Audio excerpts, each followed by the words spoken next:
Amén. Muy buenos días otra vez. Dios nos bendice. Amén. Dios es bueno. Amén. No se nos olvide, no celes, sino se nos olvide que Dios es bueno. Así que como el tiempo es corto, así como en Mateo 24 que el tiempo se iba cortando, se acortó también en el culto, pero no nos vamos sin palabra. Vamos hasta donde me dé el tiempo. La bendición es que estamos haciendo el recordatorio de todas las iglesias, entonces hasta donde lleguemos estamos bien. Así que hoy es la continuación de la predicación del culto a María. Nuestro tema para hoy es la continuación del culto a la Virgen María. Oremos. Padre bendito, pongo este tiempo de tu palabra en tus manos, Señor. Guíame, Espíritu Santo, y ayúdanos a mostrar esta verdad, Señor, que sé que la mayoría del mundo no la acepta. Pero ayúdame con todo respeto, Señor, y humildad a exponer tu palabra para que entendamos por qué tú eres nuestro único Salvador, nuestro único mediador, nuestro único Dios. Pongo este tiempo en tus manos, Señor, de tu palabra, que tu Santo Espíritu continúe sobre mi vida y que la unción que tú has puesto en este lugar, Dios, podamos hacer de ella que llegue a nuestro hogar, Dios, y más con una palabra en nuestra mente y en nuestro corazón hoy. En el nombre de Jesús, Padre, y bajo el poder de tu Santo Espíritu. Amén y amén. Un resumen, estamos hablando de las 7 iglesias de Apocalipsis. Esto es escatología, esto es estudio de los últimos tiempos. Y ya hablé de algunas iglesias. Estamos en la iglesia de Pérgamo. Tan pronto termine esto de el culto a la Virgen María, entramos a la otra iglesia que es más terrible. Esta es más, la define el Señor como la iglesia corrupta, no correcta, sino corrupta, donde se levantan muchas más herejías terribles.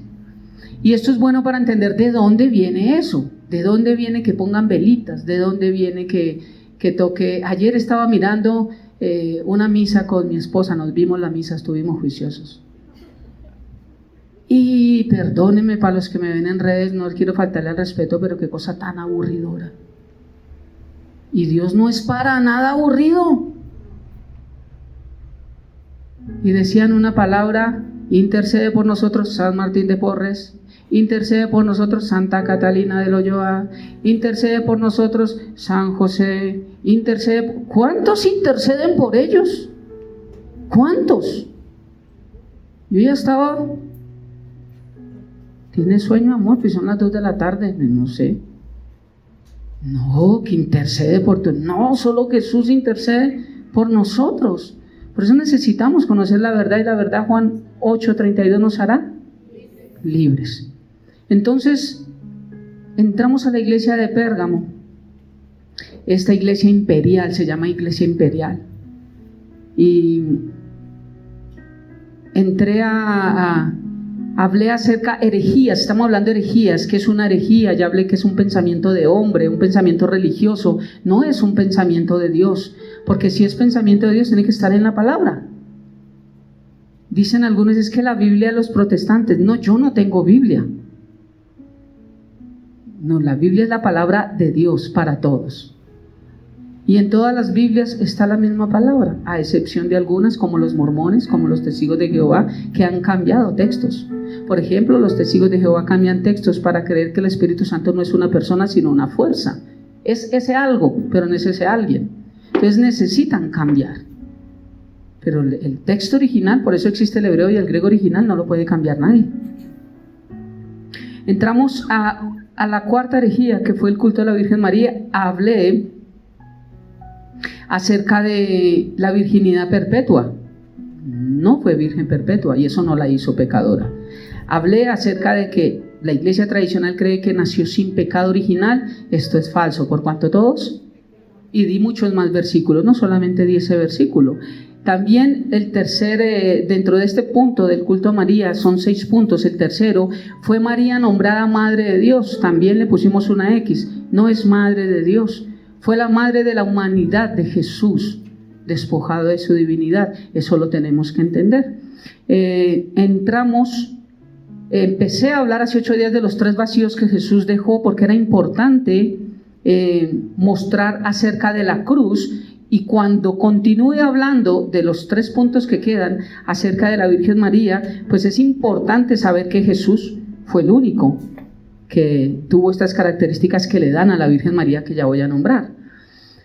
Entonces, continuamos las herejías de la iglesia de Pérgamo, la herejía número 4, culto a la Virgen María, pero dentro de esos 6 puntos, el cuarto es la asunción de la Virgen María. No le dicen la ascensión, porque no se atreven ni siquiera a nombrarlo así, le dicen la asunción. ¿Qué es la asunción de la Virgen María para ellos? Recuerda que se celebra desde el 453, ya quedó establecido legalmente, el 1 de noviembre. El 1 de noviembre de 1950 por el Papa Pío XII ya quedó establecido como normativa de la iglesia tradicional, de que ya obviamente hablan acerca de la asunción de María, creyendo que María subió al cielo sin morir, y se atreven a dar una fecha, que murió a los 64 años. ¿Quién sabe eso? ¿Dónde dice eso? En la catequesis no dice en ningún lado más esto. O sea que no tenemos una fuente verídica que nos nombre esto. No existe. Pero ellos dicen, para asegurar este dogma, que ella a los 64 años ascendió, no ascendió, ascendió al cielo en vida. Ella no murió, porque Dios no permitió que el cuerpo que le dio vida en la tierra viera corrupción. Esa es la doctrina que ellos tienen, pero es falsa, y es lo que voy a destruir acá con versículos bíblicos. Que su cuerpo no vio corrupción, que Dios no le permitió a María que su cuerpo viera corrupción por el simple hecho de que él había nacido en ese cuerpo. Recuerde que cuando María nació ya estaba con los cromosomas XY de su papito. O sea que si ella no hubiese visto corrupción, Dios entonces no hubiera permitido que ella hubiese nacido de una forma natural, para que no hubiese venido con el pecado natural, ¿cierto? Pero si ya venía con pecado, pues ya vio corrupción. Eso se entiende fácil, ¿cierto? Pero eso es porque el Espíritu Santo habita en ustedes. Eso habla primera carta a los Corintios, que el hombre natural no entiende estas cosas. Se las podemos explicar y explicar y explicar, pero no las van a entender. Entonces, acerca de la asunción de la Virgen María, hablan acerca de que ella no vio la muerte, de que ella descendió también a lo profundo del infierno y subió y está sentado a la diestra de Jesús. O sea, igual lo que pasó con Jesús, igual sucedió con María supuestamente. Entonces voy a explicar con los versículos que esto no lo enseña la palabra de Dios. Y quiero hablar de algo que no enseñé ayer acerca de la autoridad, porque estaba orando y vino a mi mente y no quiero que esto quede. Esto es algo importante.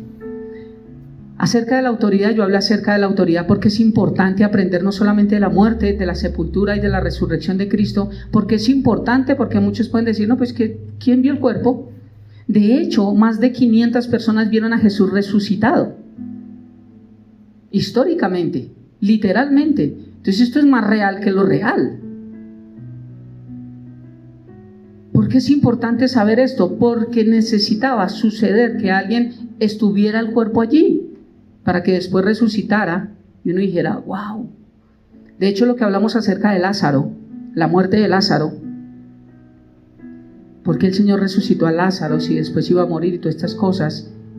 Eso tipificaba que el Señor en vida, aún como hombre, estaba mostrando su poder y que solo Él tiene el poder de dar vida a los muertos.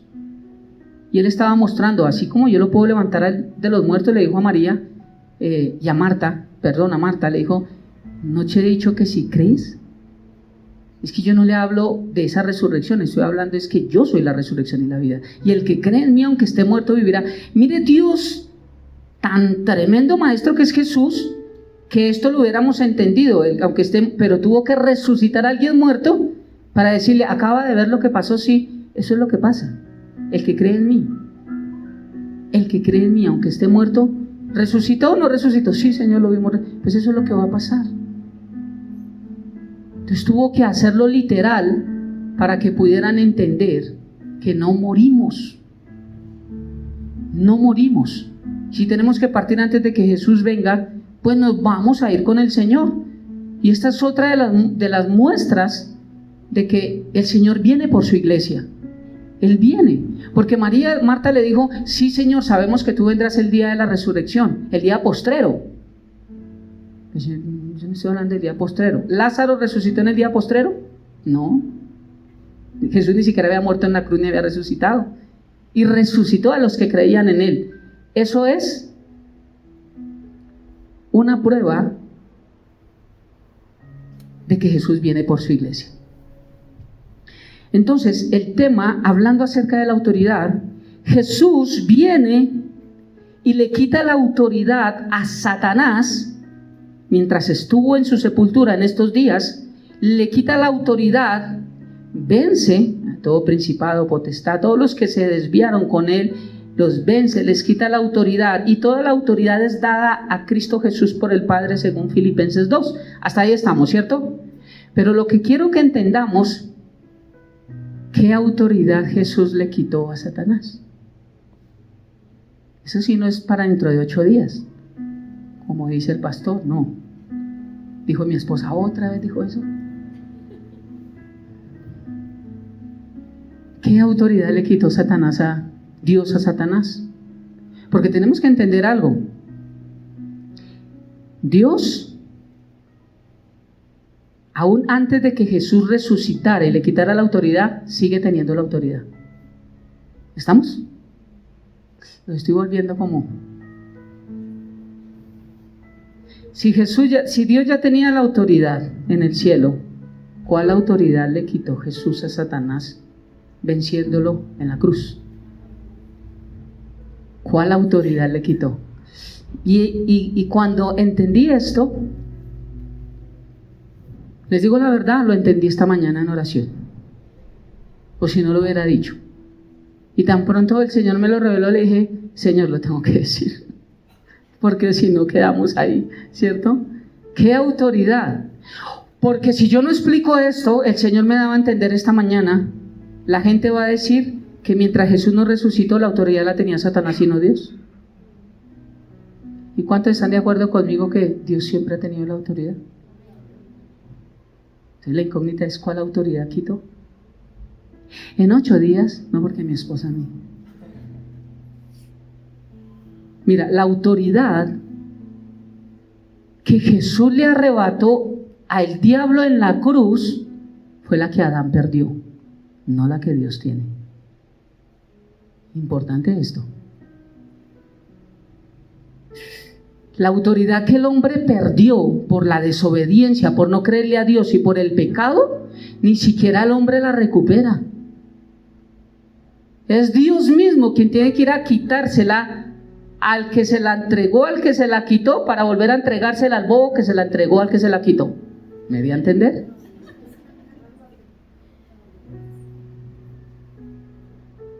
Vea lo hermoso de Dios. Dios me dijo, cree un plan de salvación y usted es pecador, y por cuanto todos pecaron están destituidos de la gloria de Dios, y no sé qué y sí sé cuándo, y entonces, y quítele las llaves, y qué hace, crea en mí, y en el nombre de Jesús reprenda a Satanás. Y tiene, no, el Señor sabía que nosotros no tenemos eso, porque hasta el momento un ángel tiene más poder que un humano. ¿En qué rebasa un humano el poder de un ángel? En la fe. Porque si tú oras y no crees, los ángeles tienen más poder que tú. Pero los ángeles no pueden hacer cosas que un hijo de Dios puede hacer, porque el Hijo de Dios es la creación mayor que Dios. ¿Ves la importancia de eso? Entonces, mientras esta mañana oraba, el Señor me enseñó esto y vino a mi mente, y estaba allá atrás con mi hijo y dije, el Señor me dijo que hablara algo y no me acuerdo, hijo. Me dijo, piensa en el título, piensa en algo. Le dije, no, no es del título, Dios me dijo algo. No me acordaba porque oramos con John, oramos, todo lo que hicimos acá, se me desvió el tema. Y Fercita estaba aquí hablando, entonces, no. Me tapé mis oídos y cerré mis ojos atrás. Y yo le dije, Señor, tráeme a memoria porque no recuerdo. Y pum, me dijo, la autoridad. Y yo, la autoridad. Mire, me tocó anotarlo. Porque Dios tiene una memoria tremenda, yo no. Entonces, hablando de la autoridad, lo importante para seguir, porque es que esto es importante, la autoridad que Jesús le arrebata a Satanás es la que Adán perdió en el huerto del Edén, no la de Dios. Porque la autoridad que Dios le entregó a Adán es una autoridad delegada. Y Dios no tiene autoridad delegada, Él es la autoridad. ¿Cierto? Él delega a cada persona la autoridad. Por ejemplo, Él a un policía, la autoridad Él se la da a un policía. Lo que hace mal el policía no lo manda que Dios lo haga. Pero tiene la autoridad para frenar, para pedir papeles, para poner un parte. Él tiene la autoridad. Pero lo que hace mal no viene de parte de Dios. Entonces estos dicen, es que Dios quita y pone reyes. Si Dios puso al presidente, fue Dios. No, fue el hombre. La autoridad de X persona, llamado Pepito, Menganito, no sé qué, arriba es dada por Dios, pero no del hombre en sí que se subió ahí. Porque malinterpretamos todo. Entonces la autoridad que Dios recuperó fue la que le delegó al hombre, que el hombre no la supo tener. Y se la entregó a Satanás a través de la incredulidad, de la duda, del pecado. ¿Por qué el Señor entrega esa autoridad nuevamente al hombre? Ahora ya no se lo entrega a todos, solamente se lo entrega al que cree, ¿cierto? A través de la fe es que recibo nuevamente la autoridad. ¿Por qué el que cree necesita recibir esa autoridad? El Señor sabe que vivimos en un mundo caído donde quien controla este mundo es Satanás. 1 Juan 5:19, y en los evangelios vimos cuántas veces decía, quien controla este mundo. Jesús, yo le decía, ay, gracias, chócala, que me ayuda con más versículos que yo no sabía. Entonces Él sabe que estamos en un mundo caído donde Satanás controla este mundo, y entonces es como un Dios chévere que dice, uy, mira ya cómo matan y asesinan y todo, pero tranquilo que un día yo vengo porque sufran mientras tanto. Como dicen en iglesias, si sufrieron los apóstoles, ¿por qué no vamos a sufrir nosotros? Bueno, yo no quiero sufrir. Y yo no voy a pasar por la tribulación solo que porque los apóstoles pasaron por la tribulación. ¿No han leído Biblia? Entonces es como si el Señor sufra y esto, y el que persevere hasta el fin. Eso no lo hace un Dios bueno. Entonces Dios dice, mientras están acá en este mundo y mientras yo llego a ustedes, necesito que ustedes tengan armas para defenderse, para que luchen. Señor, ¿por qué no lo hace usted? Porque no depende de mí, depende de su voluntad y de su fe. ¿Y entonces qué hago? Entonces le voy a dar armas. Por eso dice que nuestra lucha no es contra carne ni sangre, sino contra principados, potestades, gobernantes, huestes de maldad. Y que Él nos dejó armas, ya estudiamos las armas, ¿se acuerda? La armadura de Dios, ¿sí? Que Lorena me dijo, Paz, ¿y por qué no enseña la armadura de Dios? Listo, Lore. Y empecé a explicar una por una. La coraza de la justicia, el escudo de la fe, el cinto del pan, todo eso el Señor no lo dejó. ¿Para qué? Porque Él no nos quiere ver sufrir, Él no está arriba allá y wow. Le dieron más bobo.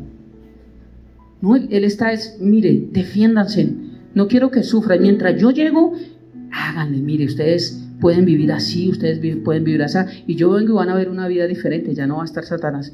Y Señor, pero mientras tanto, ¿por qué no lo quita? Me dicen la gente, ¿y por qué Dios sí es tan bueno y sabe por qué no quita a Satanás? Pues porque el que lo puso fue el hombre, no fue Dios. ¿Y entonces por qué el hombre no lo quita? Porque no se le pega la gana, porque quiere seguir viviendo en el mundo. Y mientras el hombre siga obedeciendo a Satanás, Satanás no se va de este mundo. ¿Entendimos? No es Dios. Si entendiéramos estas cosas básicas, no le echaríamos tanto la culpa a Dios. ¿Usted se imagina si hoy todo el mundo decidiera no vamos a pecar más y vamos a vivir una vida para Dios? ¿Qué trabajo tiene el diablo? Dígame qué trabajo, y empieza a tentar. No, mi hijo, yo al Señor como Jesús, mire que escrito está. Y el diablo ya se queda desempleado. Y con este gobierno queda bien el diablo. ¿Se imaginan? Pero es que nosotros le damos trabajo al diablo. Nosotros lo ponemos a trabajar. Y mientras nosotros lo mantengamos activo, pues él va a estar. ¿Cuál es la única para que un día no esté activo? Hay un tiempo que Jesús determinó. Porque ni siquiera nosotros vamos a ser capaces de sacar al diablo de este mundo. Es el tiempo que está establecido. En ese tiempo, Satanás se va. Pero entonces entendamos que, porque como yo lo expliqué en el devocional y no lo entendía también de esta forma, la verdad, hasta el día de ayer no lo entendía, es como si Jesús o Dios hubiera perdido la autoridad y volvió y tomó la autoridad, ¿cierto? Entonces eso pone en un estado a Satanás por encima de Dios, y eso nunca. Dios nunca ha perdido su autoridad. La que vino a quitar Jesús como hombre fue la que Dios le entregó a un hombre. Y Jesús como hombre la retoma y se la entrega a otro hombre. ¿A quién? A la iglesia. No a las cuatro paredes, sino a cada uno de los que creemos en Cristo Jesús. Él dijo: estas señales seguirán a los que creen. Algunos pastores, sobre todo los bautistas, creen que eso era para los apóstoles. Eso no es para el día de hoy. Bueno, yo he creído, yo he impuesto manos, yo he visto sanidades. Entonces yo no creo que yo pueda sanar. Yo creo que el Señor dijo hace 2000 años que el que creyere impondrá manos sobre los enfermos y estos sanarán. Entonces yo creo es en el poder de Dios, no en mi poder, porque yo no tengo poder para nada. ¿Sí? Pero algunos dicen: no, es que Dios no. ¿Cómo que no? Si aún seguimos viendo sanidades, seguimos viendo milagros, seguimos viendo que Dios abre puertas, hemos visto muchas cosas de parte de Dios. Yo sé que Jesús lo hace, pero ahí está la diferencia de lo que yo hablaba. Es para los que creen. Eso es por la fe. Y es lo que estamos estudiando los jueves en el discipulado. La fe en Dios. Pero hay diferentes aspectos de la fe, no clases de fe, porque la fe es solo una. Y la fe no es algo sino alguien, es Cristo. Pero hay fe para creer, para salvación. Hay fe para creer en medio de una situación adversa, como una sanidad, cuando alguien está a través de un cáncer o algo. Esa fe que yo tuve para creer en mi salvación no es la misma fe que yo creo para actuar en sanidad, ¿cierto? Y la fe que yo necesito tener a diario para mantenerme firme con Dios cuando a veces las cosas no están bien, no es ese mismo tipo de fe, y eso es lo que estamos aprendiendo. No desarrollamos el gigante que hay en ti, aprendemos es palabra de Dios, ¿cierto? Entonces quedamos ahí, que Dios siempre ha tenido la autoridad. ¿Tenemos claro? Entonces, ¿qué autoridad le quitó Jesús a Satanás? La que el hombre perdió. Y es que es hermoso, no sé si ustedes lo ven desde ese punto de vista, pero es hermoso que Jesús entrega algo, el hombre no lo pierde, el hombre lo bota, lo entrega, porque Satanás no se lo arrebató. O sea, él no vino y con un cuchillo y me entrega la autoridad. ¡Ay, sí, tómela! No, sino él mismo se la entregó. Tome, con que Dios ha dicho, parte. ¿Y usted le cree a Dios? O sea, ellos dudaron de todo lo que Jesús le había dicho. No sé cuántos años Adán hubiera estado en el Edén. No se sabe teológicamente. Algunos dicen que aproximadamente 30 años. No se sabe. Pero el tiempo que ellos hayan estado en el huerto de Edén, antes de ser expulsados, porque ellos tienen sus hijos es fuera del huerto del Edén. Pero mientras estuvieron allí, a diario, dice la palabra que Dios les hablaba. A diario. ¿Cuántas veces no le habló Dios? ¿Qué cosas tan hermosas no hablará Dios, sí o no? Yo creo que la conversación más amena debe ser con el Señor, con Dios. Y no sé cuánto tiempo venía Satanás hablando a la mente de Eva, tampoco fue. Y un día le habló a Eva, y no, tampoco. Eso no es bíblico. Porque cuando caemos en cosas, eso no es de que un día puso el diablo a la mente y caímos, no. Tal vez pasa un mes, pasa un tiempo, pasa un año, y lo alimentamos tanto en que decimos, hagámosle, que eso al fin y al cabo, ¿qué pasa? Y resultamos creyendo a esas voces que vienen a nuestra mente. Y el diablo trabaja en nuestra mente, no puede hacer más. Trabaja con personas a nuestro alrededor también, pero en la mente. Cuando se vienen cosas, ¿cómo distinguir si un pensamiento es de Dios o no es de Dios? Fácil, si está alineado con la palabra. Si es lo que la palabra de Dios dice, viene de Dios. Como ahorita, cuando Dios me habló y me dijo que hablara esto, ¿cómo saber si fue Dios o no fue Dios? Pues porque era algo importante que nosotros necesitábamos saber. Pero si yo hablo como es que se me presentó un ángel y me dijo y resultó aquí con otra cosa diferente a lo que he venido hablando, pues eso no viene de Dios. Dios siempre ha tenido la autoridad, siempre ha tenido la autoridad. Entonces, avancemos un poquito con la asunción de María. Quiero que vayamos a Efesios capítulo 4, versículo 7 al 10. Dice la palabra de Dios: pero a cada uno de nosotros fue dada la gracia conforme a la medida del don de Cristo. Don es un regalo. Entonces, a cada uno de nosotros fue dada la gracia conforme a la medida del don de Cristo. Hay regalos que Dios ha dado a nosotros de una manera distinta, pero aquí en Efesios está hablando es acerca de los dones ministeriales, pastores, maestros, evangelistas.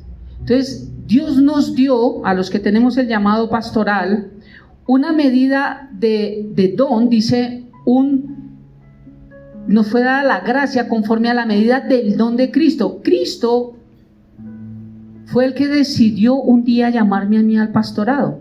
Entonces me dio un don, un regalo diferente a mí, que tal vez no tienen ustedes porque no son llamados al pastorado. Y dones que ustedes tienen, tal vez no los tengo yo, porque son dones diferentes que Dios ha dado, para que juntos, porque si todos los tuviera el pastor no necesitaría de nadie en la iglesia. Pero nos necesitamos de todos, porque la cabeza es Cristo, ¿cierto? Pero aquí hay orejas, hay oídos, no orejones, no estoy diciendo, no, ticas se me disgustan. Aquí hay orejas, hay oído, aquí hay ojos, acá hay pies, acá hay manos, y todos cumplimos una función diferente dentro del cuerpo de Cristo. Por eso necesitamos de todos. Y esta iglesia está empezando a tomar el cuerpo correcto que Dios quiere, ¿cierto? Porque muchas veces donde el pastor hace todo y donde no hay servidores, hay deformidad. No hay ojos. El pastor ahí. El pastor no puede ser ojos cuando hay ojos en la iglesia. Por eso es tan importante el servicio. Dice, subiendo a lo alto, ¿quién? Jesús llevó cautiva la cautividad. Hablé en los devocionales, cosas que hizo el sábado, ¿cierto? Una de las cosas que el Señor hizo, que bajó al abismo, no al infierno. Algunas iglesias dicen que el Señor bajó al infierno. No aparece la palabra infierno, abismo. Los que habían muerto en Cristo en el Antiguo Testamento estaban en el seno de Abraham, y el seno de Abraham quedaba abajo, al ladito del Seol, en el Antiguo Testamento. Ya ahorita no, porque Jesús al morir dice que se rasgó el velo, ya tenemos entrada al cielo. Entonces el que muere después de que Cristo resucitó ya no se va al seno de Abraham, porque nuestro Padre no es Abraham, ¿cierto? Nuestro Señor es Jesucristo. Entonces ya vas directamente o al cielo o al infierno. Pero el Señor en los días que murió, abajo, Él vino, tomó a los que estaban en el seno de Abraham y los llevó al cielo. Llevó cautiva los que estaban cautivos, la cautividad, los llevó al cielo. Fue una de las cosas que Dios hizo. Yo estuve como en desacuerdo de que Jesús hubiese muerto el viernes, ¿se acuerdan? Que yo decía, yo no creo que Jesús murió un viernes, porque Él habla de 3 días, viernes, sábado, y ¿dónde está el otro día? Pero por eso es que falta estudiar. Y lo dije en un devocional, los días judíos no son nuestros días. Entonces el día en los judíos se acaba a las 6 de la tarde. Por eso es que ellos el día de reposo lo inician el viernes a las 6 de la tarde. Para ellos su sabbat no es el sábado, inicia el viernes a las 6 de la tarde. Y ese era el afán en que Jesús, como murió a las 3, Él fue de las 9 a las 3 de la tarde, eso ya estaba escrito. A las 3 muere, a las 6 iniciaba el día de reposo. Y bajo el día de reposo no podrían estar haciendo ningún trabajo, sacando cuerpos, embalsamando, menos tocando un muerto, nada de eso. Tenían 3 horas nada más para arreglar el cuerpo de Jesús y llevarlo a la tumba para que pudieran celebrar la Pascua judía. Entonces ahí están los 3 días. El viernes desde las 6, el sábado y el domingo. Porque yo era uno de los que creía que no, pero es que el Señor no murió el viernes. Bueno, ya bajo la palabra de Dios, a mí quien me enseña es Él. Bajo la palabra de Dios, y había escuchado a algunos pastores igual que decían, no, es que no, él tuvo que haber muerto un jueves porque me puso a mí como a... No son los mismos días de nosotros.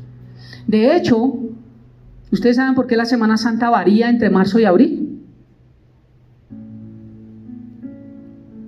Porque esa fiesta sí la celebran el día que es los judíos. Pero para nosotros no coincide en el calendario, porque nosotros no llevamos calendario lunar, sino calendario solar, gracias al Papa Gregoriano. Recuerden que el calendario de los judíos es de 360 días. Y un Papa cambió a 365. Por eso es que estamos deschavetados de la fecha. Que estamos en el 2024 después de Cristo, nadie lo sabe. Porque están 5 días más corridos de lo que realmente es el calendario judío. Entonces el calendario judío sí lo celebra el día que es. Ellos no han cambiado, ellos es el día que es. Y el día que ellos es, cuando se pone acá, a nosotros nos desvarían las fechas. Por eso es que cambia el calendario. Eso es importante para saber que los días, las fechas, son distintos en el pueblo del Señor. Y que el tiempo que nosotros tenemos que estar, por eso el Señor dice que el reloj de Jerusalén da la hora siempre bien. ¿Te acuerdas la cancioncita que enseñan en la escuela infantil? Es por eso, porque el tiempo realmente lo marca, es Jerusalén, ninguna otra nación. Cuando dicen oíres de guerra y rumores de guerra, no es Colombia contra Francia, es Israel contra otra nación. Es el centro, todo lo que pasa, el epicentro de todo lo que sucede proféticamente es Jerusalén. Mi esposa me preguntaba esta mañana y hablábamos, ¿qué tan cerca estará la venida del Señor? Yo le dije, mira, es que el problema es que desde pequeños nos han dicho el Señor viene pronto, pero nunca nos han explicado por qué. ¿Y qué dice la Biblia de que los tiempos están cortos? Entonces, como nunca explican eso, uno ya, todos dicen que el Señor viene pronto. Pero esto que estamos estudiando nos muestra que el Señor sí viene pronto. Y algo que yo le decía a mi esposa, tiene que suceder algo. Y es la guerra del Salmo 83. Eso lo vamos a ver la iglesia, lo otro no lo vamos a ver. Y esta guerra tiene que venir, después de que suceda esta guerra, es cuando se firma el acuerdo de paz con el anticristo. Pero para que esta guerra suceda, Irán tiene que pelear contra Israel. Ahorita Israel está peleando es contra Gaza. ¿Sí ve que no ha frenado la guerra? Hasta que no acaben a los de Gaza, Israel no va a frenar. Irán ya ha amenazado a Israel y está unido con Rusia. Es lo que dice la Biblia. Ezequiel 38. La batalla de Gog y Magog. Esa no la vamos a ver nosotros, pero ya está calientica. Porque Israel con Irán y las otras naciones dijeron, es que nos va a tocar, es como irnos contra Israel. Antes de que esa guerra suceda, las naciones, ¿se acuerdan los árboles que se plantaron de Salmo 83, que van encabezados por Irán? Van a pelear. Irán tiene la bomba más terrible del mundo. Ahí es donde hacen el uranio, ahí es donde traen muchas cosas, igual que Israel tiene el mejor armamento siendo una nación tan pequeña. Entonces cuando Irán ya le mande guerra a Israel y se venga Irán con las otras naciones a Israel, pues ahí sí les cuento que no se dejen de congregar como algunos tienen por costumbre. Porque va a llegar más rápido de lo que espera. Él llevó cautivo a la cautividad y dio dones a los hombres. Y esto de que subió, ¿qué es? Sino que también había descendido primero a las partes más bajas de la tierra. No dice infierno. El que descendió, Jesús, es el mismo que también subió por encima de todos los cielos para llenarlo todo. Y él mismo, Jesús, constituyó a unos apóstoles, a otros profetas, a otros evangelistas, a otros pastores y a otros maestros. ¿Para qué Dios nombra pastores? ¿Con qué propósito? Versículo 12. A fin de perfeccionar a los santos. Los santos.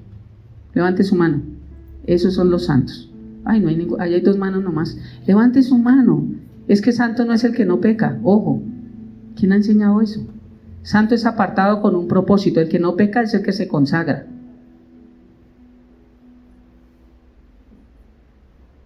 Yo no dije cuántos consagrados hay acá, dije cuántos santos. La iglesia tradicional cree que santo, si muestran la aureola acá, ¿no? Es el que no hace nada. No existe tal cosa. ¿Por cuánto todos? No existe. Santo es apartado con un propósito. Entonces ya los que nacimos de nuevo somos santos. Para eso es que Dios dio pastores, a fin de perfeccionar a los santos, a los nacidos de nuevo. ¿Para qué? Para la obra del ministerio, para la edificación del cuerpo de Cristo. Esta iglesia se está edificando. Lo que hicimos esta mañana es mostrar cómo ya llegaron más piedras para seguir construyendo esto. Y cuando cada ministerio esté edificado, esté construido, Dios va a enviar la grey a este lugar.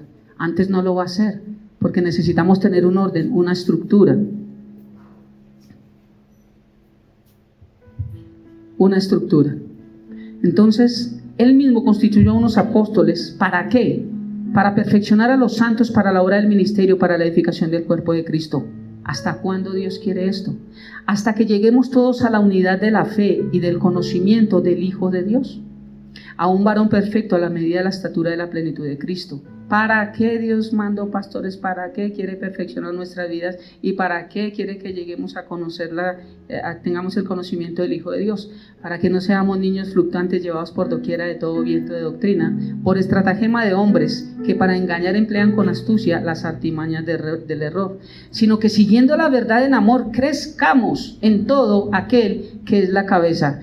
Esto es Cristo. ¿Para qué tenemos nosotros iglesia? ¿Para qué Dios dejó una iglesia? Para esto. Para que Él desde arriba está diciendo, no quiero que sufran. Entonces, Señor, mándeme algo, aunque sea un palo para defenderme. Ya le mando cosas, mire las armas, prun. Y ahora, ¿cómo hago para usarlas, Señor? No sé usar eso que es un machete, eso que es. Allá mandé a alguien que sabe cómo se usa eso. ¿Quién es? Se llama pastor. Yo di dones a fin de perfeccionarlos a todos ustedes para que crezcan, se edifiquen, lleguen a mi estatura y para que no los cojan de aquí para allá y estén hoy aquí y estén hoy allá, sino que estén firmes para cuando yo venga. Y entonces, ¿qué hago? Permanezca firme ahí. A través de ese conducto es que yo le doy mis instrucciones para que usted sepa llevar una vida en este mundo mientras yo vengo. ¿Es difícil de entender? No es difícil de entender. Pongámonos en pie y vamos a orar y vamos a darle gracias a Dios. Y continuamos el otro domingo confiando en Dios. Padre bendito de gloria, gracias por esta preciosa mañana, por tu palabra, por todo lo que hiciste hoy en este lugar, Dios. Gracias por dejarme claro, Señor, que tú nunca perdiste la autoridad. Que quien la perdimos fuimos nosotros, Señor, a través de la desobediencia, el pecado, la incredulidad. Gracias, Señor, por hacer el trabajo, si lo puedo llamar sucio, por nosotros, Dios. Por morir en la cruz, por pagar el precio que nosotros debíamos pagar, por ser un sustituto, por ser realmente el vicario. Vicario significa sustituto, y no existe ningún vicario en el mundo. Este término lo han robado. El único sustituto, el único vicario eres tú, Jesús. Tomaste nuestro lugar. Por eso gracias por esta preciosa mañana y gracias por todo lo que hoy pudimos vivir delante tuyo, Señor. Bendigo este tiempo y bendigo lo que haremos en nuestro salir, Padre. Y que la bendición del Padre, del Hijo y del Espíritu Santo repose en nuestras vidas, hogares, casas, trabajos, en todo lo que haremos hoy, Dios.